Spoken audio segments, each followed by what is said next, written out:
to my channel. My name is Tyler for any of you that are new. And as you can tell, I don't really have a huge editing department. I don't spend a lot of time on doing those things. I really just care a lot about teaching people how to live in a world that's full of suffering, how to make the most of it, how to become spiritually awakened, and how to do all of those things while dealing with mental health issues. I myself am a drug addict. I'm clean and have been for 3 years. I also was diagnosed bipolar about 3 years ago, so which means 40 years of my life I was dealing with undiagnosed bipolar. In the last 3 years, I've been able to live a better, healthier, more fuller life after my diagnosis. And that's really what I wanted to talk about today. Is I have very specific things that I do on a regular basis that keep me grounded, that keep me focused, and don't allow me to get too high or too low.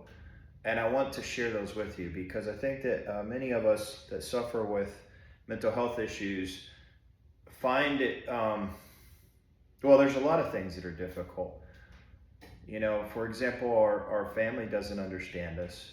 Our friends often don't fully understand us. And that can make us feel alone. It can make it challenging to ask for help, because when we ask for help, then someone will, give us their advice instead of truly just understanding us and listening to what our problem is. Oftentimes what we find ourselves getting is advice from another person. And so what I wanted to do today is just kind of give you my experience and give you some other things that I've gone through so that maybe someone out there can benefit. I'm diagnosed bipolar 1, which is characterized by extreme highs followed by extreme lows.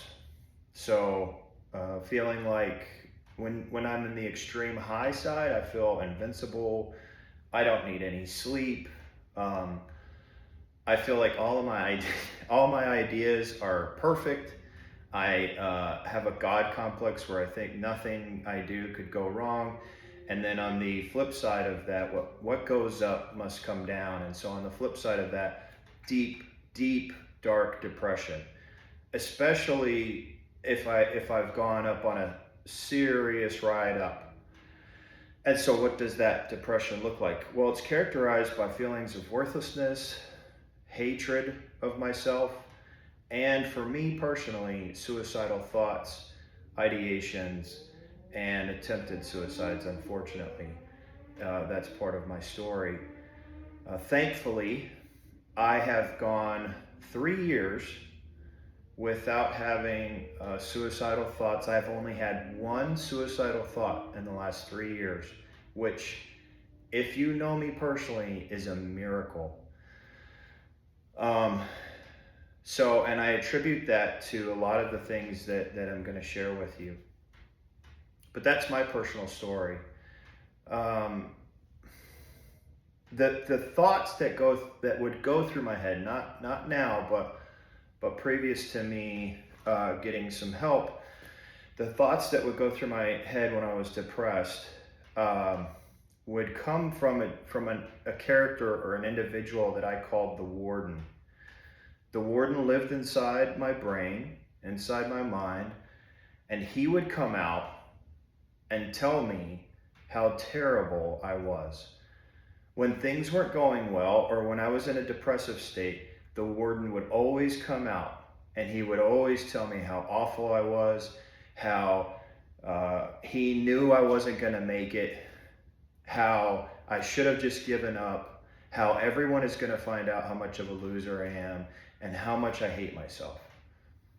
And those thoughts would be fermented inside my mind. The warden, or this idea of self-hatred, would go around and around until I began to identify with those thoughts so much that they became my identity.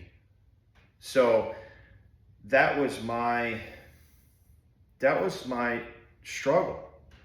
I would get into these situations where I'd get so depressed that the only outcome, the only way out for me was to end my life.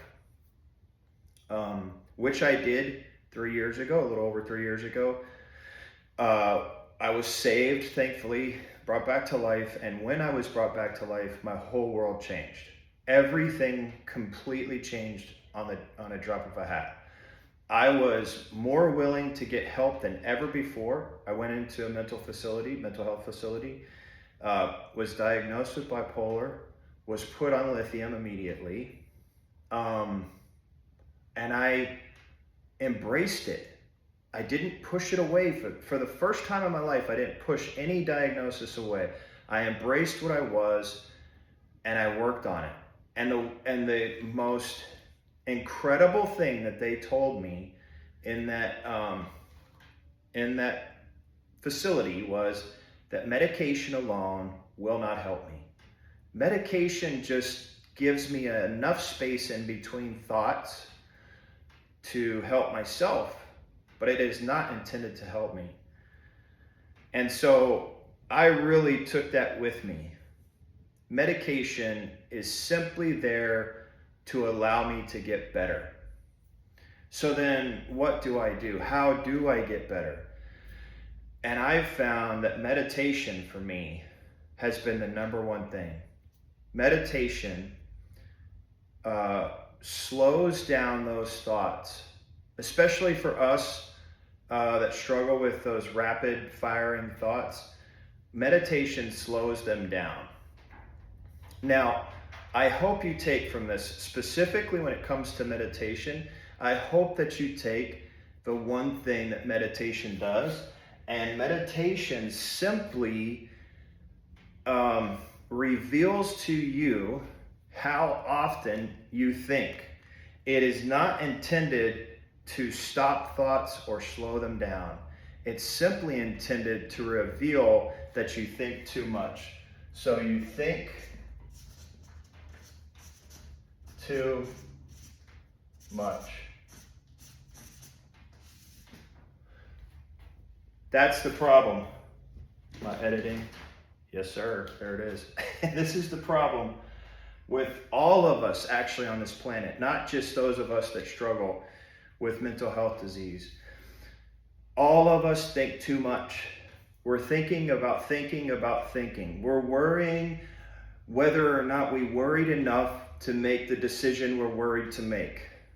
So meditation, once we sit down in meditation, what initially will happen is everything will be going like this. So many thoughts will be coming your way that you'll say, man, I'm terrible at meditation. I need to stop this. And that's where most of us stop.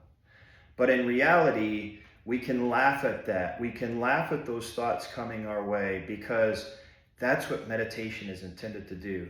Teach you, hey, look at how much you actually think during a day. And this is just a few minute period. So that's the number one thing. We'll get into more things in the future, but I would say that if you could take care of that one thing, realize that meditation isn't intended to fix anything. It's intended to reveal to you that you think too much. Now, over time, what you'll find if you stick with it is that meditation will lead you to a place where those thoughts will settle down. They will settle in. Just like dirt that's